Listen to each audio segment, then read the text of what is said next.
Do you remember the game called Pictionary? It's a game where teams come together and one member of each team draws a card with a word on it and then has to draw symbols that reflect that word for his or her teammate to guess the word. Well, there's a TV commercial that's running currently where there are two teams playing the Pictionary game. One team is relaxed and rather smugly sitting there assured that they will win the game. And the other team is working frantically to identify the word that their team member is trying to draw for them. As we watch the commercial, the team that's trying to identify a word is shouting out words. None of them are correct.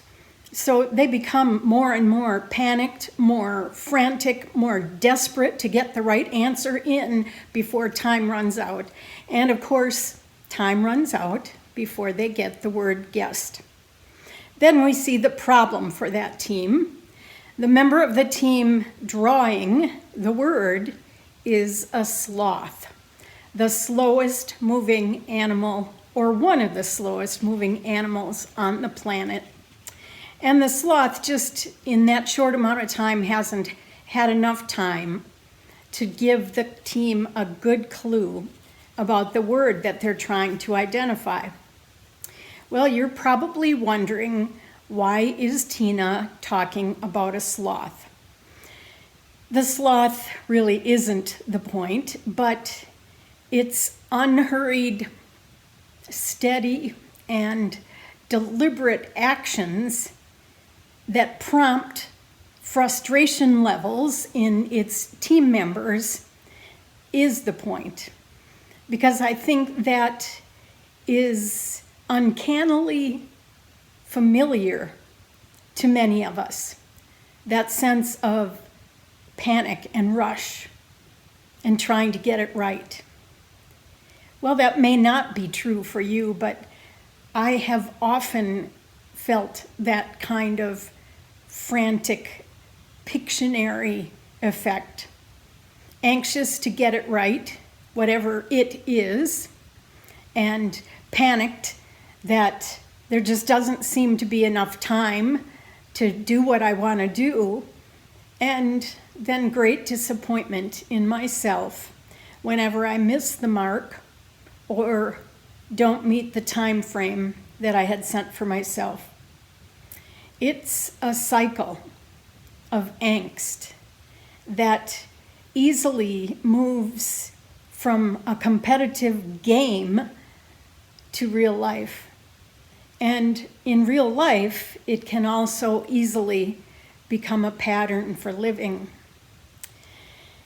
In the gospel lesson last Sunday, chapter 24 of the Gospel according to Luke, we heard the story about two of Jesus' early followers on the road to Emmaus. It was Sunday night, 3 days after the crucifixion.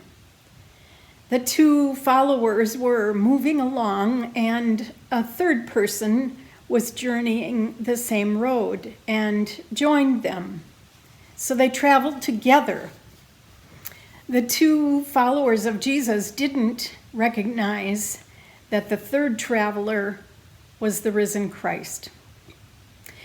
We don't know that those two travelers lived crazy, hectic, fast-paced lives, or that they were caught in a cycle of angst-producing living.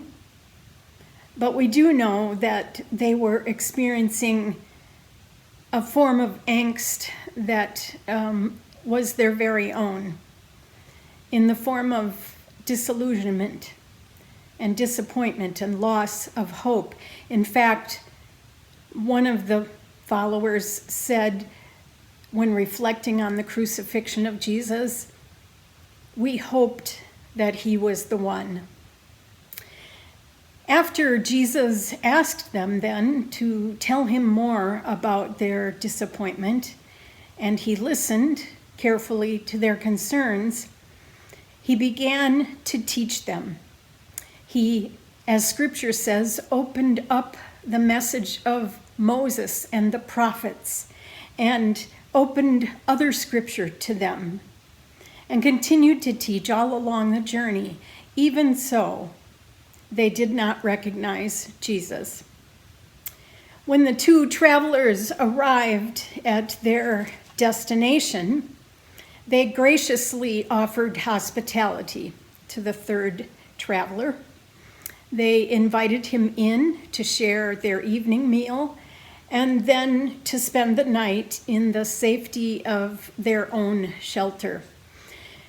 As they sat at table together, Jesus took the bread, he blessed it, he broke it, and he shared it.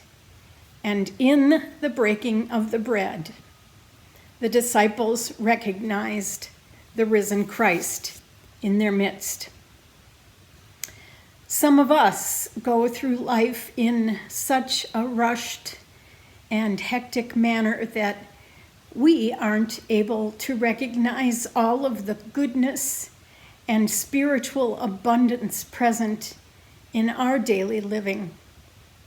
And like those two on the road to Emmaus, we sometimes, maybe during this time of social distancing even, find ourselves disillusioned and disappointed and losing hope. We aren't those early disciples on the road to Emmaus, but we aren't so unlike them either. When they first saw Jesus on the road, they didn't recognize him. But in an unrushed, steady, and deliberate manner, as Jesus traveled with them and taught them, and then as he broke bread with them, they were finally able to recognize the risen Christ. Would have been much quicker if Jesus had just told them who he was and invited them to believe in the promise of new life, but that's not what he did. He invested himself in their journey. He invested time to listen to their disappointment. And then he shared the journey with them, teaching them all along the way. The shared journey offered the transformation that eventually allowed those two disciples to recognize the risen Christ in their presence. They were able to see something that they previously hadn't been able to see. Those early followers and we sometimes have trouble seeing and understanding in the moment, in our spiritual lives and even in the earthly moments of our daily living.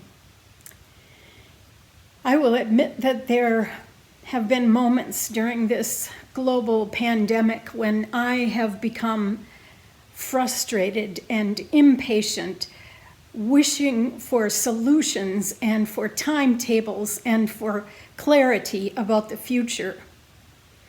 But I'm beginning to realize that this is a journey that we are all taking together. This is a time for us to be unhurried, to proceed steadily and in a deliberate manner, trusting that time will help us to be better able to see and understand the way forward, the possibility for new life.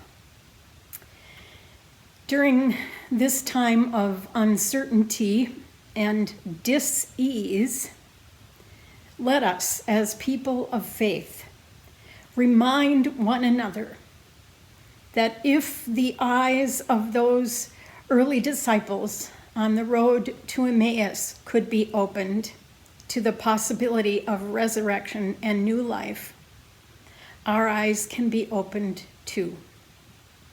We may not quickly or easily recognize the Holy Presence in our midst, but we know the Holy Presence is always in our midst. And quick and easy never described the journey of faith anyway. Christ took the time to join the spiritual journey of two on the road to Emmaus, and will do the same for us. Let us slow down a bit and allow ourselves to be fully present to the Spirit, that our disillusionment and disappointment might be turned to hope and joy. May the peace that passes understanding be yours today and always.